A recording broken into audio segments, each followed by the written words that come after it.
Open your preferred browser on your smartphone. Type the following link in the search bar. Type the number of the person you want to contact to, including the country code but without the plus sign. That means if a person has an American number with the +1 prefix, it would look something like this.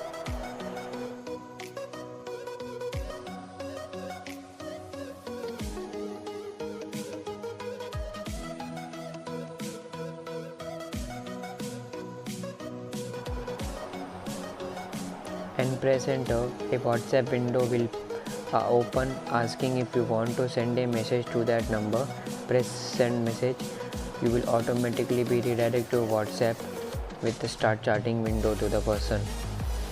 Another method, download the app, click to chat from Play Store, open the app, enter the country code, paste or type the phone number, then press open, then press send and start chatting.